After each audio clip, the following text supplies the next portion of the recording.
हमारे जो संत शिरोमणि हैं उनका एक अजबई खेल चल रहा है।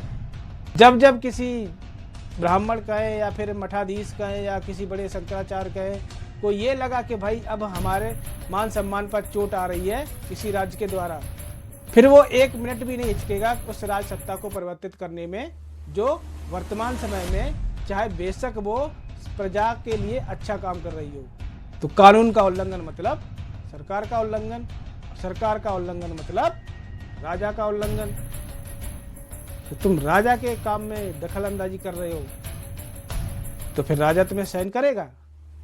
कितने भी बड़े धर्माचार्य बने रहो, राजा तो सहन नहीं करेगा। अगर एक व्यक्ति की वजह से कोई भगदड़ होती है, कुछ टूट फूट होती है, किसी जान माल का नुकसान होता है तो इसकी जिम्मेदारी कौन लेगा भाई? सरकार पर कोई फर्क नहीं पड़ता। आप एक दिन बैठे रहो, 2 दिन बैठे रहो, 4 दिन बैठे रहो, पूरा माघ मेला खत्म हो जाएगा तब भी बैठे रहो। अगर आप सच्चे धर्मगुरु हो, सच्चे राष्ट्रभक्त हो तो आपको सरकार का सहयोग करना ही पड़ेगा, सब कुछ करना, लेकिन सरकार के खिलाफ कभी कोई उपद्रव मत करना। अगर वो 4 पीठों के नाम पता होंगे तो चारों शंकराचार्यों के नाम नहीं पता होंगे। 99.99999% जो धर्माचार्य वही इनकी नहीं सुनते, वही कहते हैं कि भाई ये शंकराचार्य फर्जी है शंकराचार्य कहते हैं कि ये नकली जगत गुरु है। पंडित धीरेन्द्र शास्त्री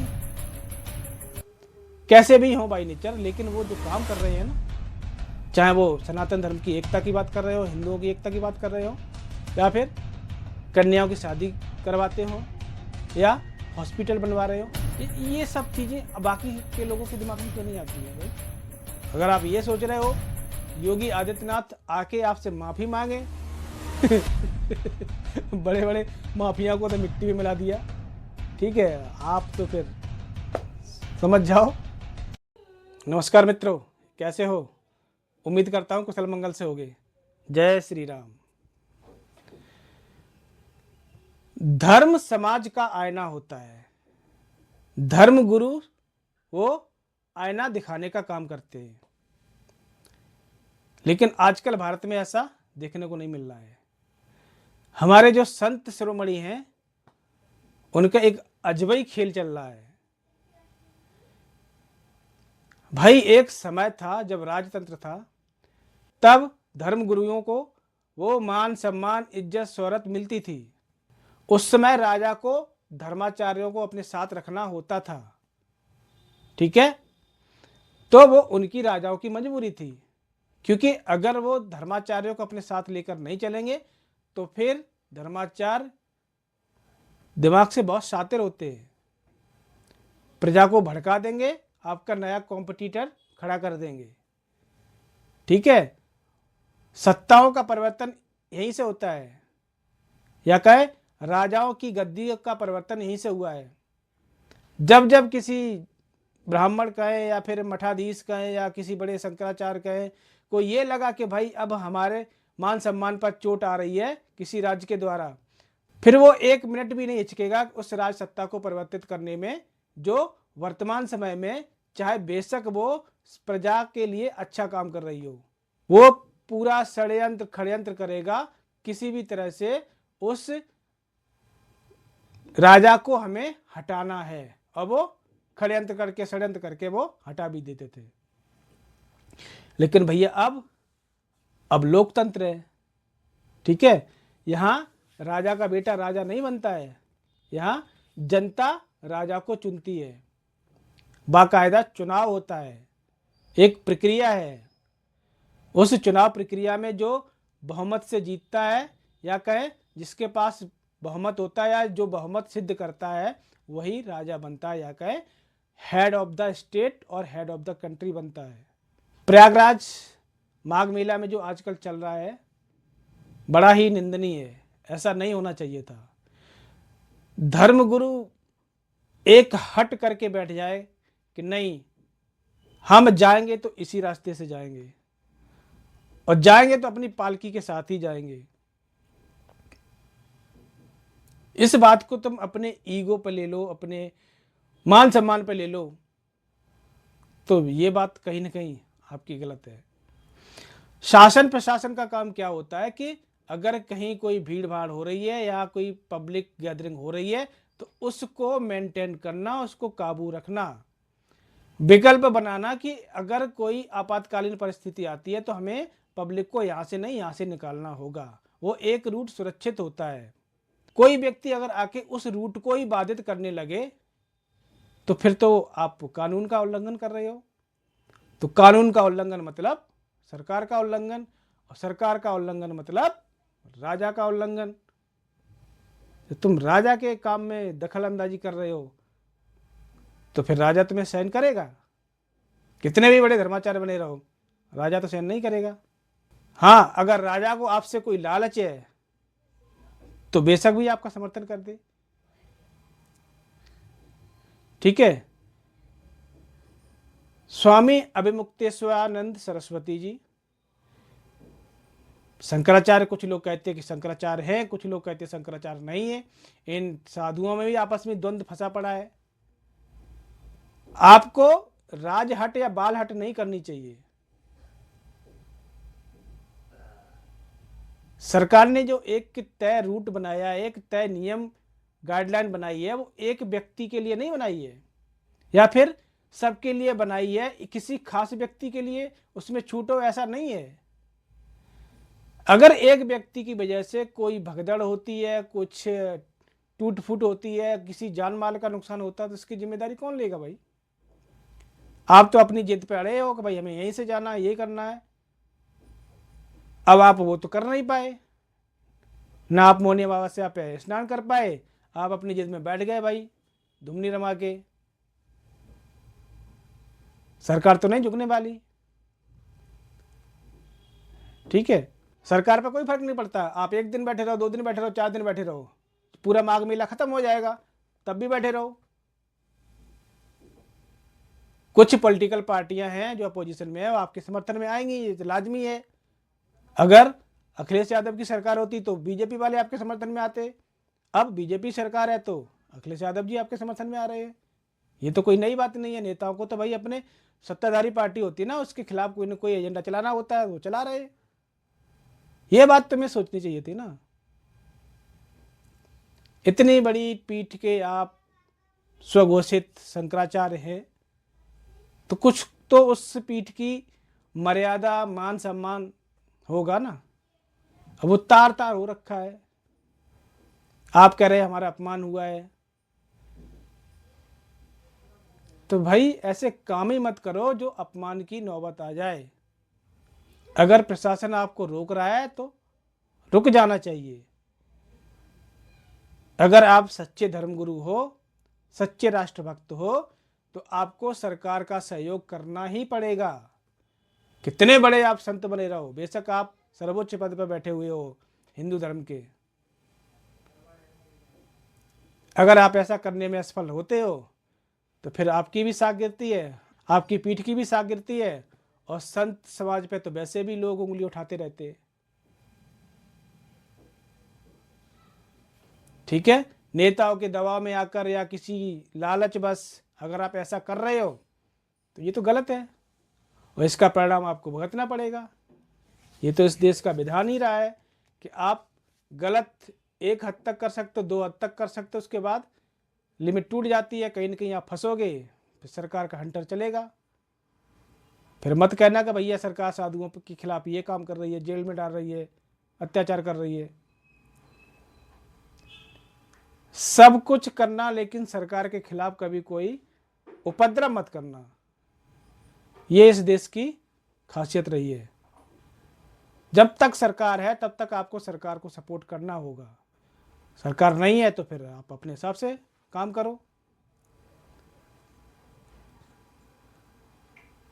अब जो साधु संत आपस में लड़ेंगे तो यही होगा इस देश का।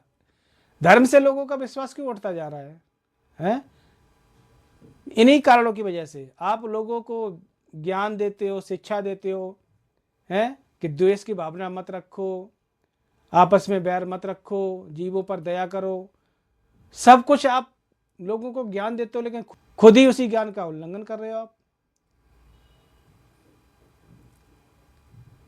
मेरा किसी धर्म विशेष पर टिप्पणी करने का औचित्य नहीं है।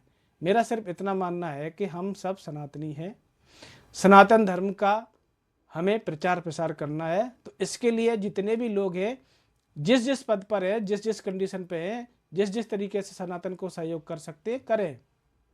ठीक है, हम जैसे लोग बातचीत करके सनातन को थोड़ा समझने की कोशिश करते हैं, उसको अच्छा बनाने की कोशिश करते हैं। कुछ लोग पूजा पाठ करके करते हैं, कुछ लोग अपने मठ और मंदिर में जाके प्रार्थना करके करते हैं, कुछ अपने कथा वाचन करके करते हैं। और भाई ये शंकराचार्य हिंदू धर्म की या सनातन धर्म की सबसे बड़ी पोस्ट होती है, पोजीशन होती है। ठीक है, अगर मैं सच्चाई बताऊं तो 99.99 लोगों को नहीं पता होगा कि हमारे देश में कितने शंकराचार्य हैं, वर्तमान में कितने शंकराचार्य होते हैं।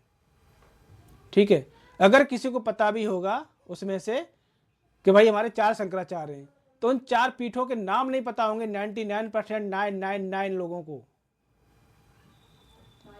अगर वो 4 पीठों के नाम पता होंगे तो चारों शंकराचार्यों के नाम नहीं पता होंगे 99.99999%। जब शंकराचार्यों का नाम ही नहीं जानता कोई, तो भाई फिर ऐसे पद का प्रभु ही मालिक है भाई। क्या सम्मान, क्या अपमान, क्या फर्क पड़ता है? देश में क्या चल रहा है, क्या नहीं चल रहा है, कहाँ अनर्थ हो रहा है, आपको कोई मतलब ही नहीं है। शंकराचार्य भैया अपनी गद्दी पे बैठे हुक्म दे रहे, इनका कोई हुक्म भी नहीं मानता आजकल। शंकराचार्यों का कुछ भी बोल देते, कोई सुनते नहीं, इस कान से सुनता, इस कान से निकाल देता है। जो धर्माचार्य वही इनकी नहीं सुनते हैं, वही कहते हैं कि भाई ये शंकराचार्य फर्जी है। शंकराचार्य कहते हैं कि ये नकली जगत गुरु है। इससे बढ़िया तो हमारे जो कथावाचक है उनके करोड़ों में फॉलोअर्स है और करोड़ों रुपए कमाते हैं एक कथा में। आप शंकराचार्य हो, बने रहो शंकराचार्य। वही है ना, शंकराचार्य के नाम से आप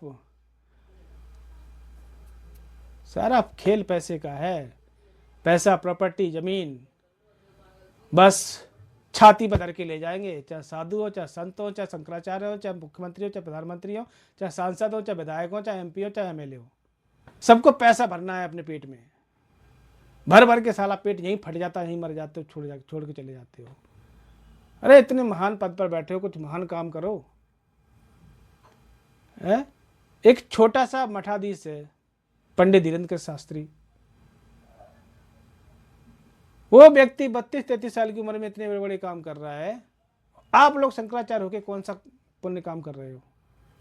हमें तो नहीं पता भैया, हम आम आदमी है। जो काम आम आदमी तक न पहुंचे वैसे उस काम को करने से कोई फायदा ही नहीं है। आपके यहाँ आते होंगे बड़े बड़े सेलिब्रिटी, बड़े बड़े नेता, अभिनेता, राज्यों के मुख्यमंत्री, उससे कोई फर्क नहीं पड़ता भैया। जब तक एक आम आदमी, गांव में रहने वाला, खेत हल चलाने वाला व्यक्ति, मजदूरी करने वाला व्यक्ति अगर आपको नहीं जानता है तो आपके उस पद की कोई वैल्यू नहीं है। फिर आप एक 100 पीस बन के हो।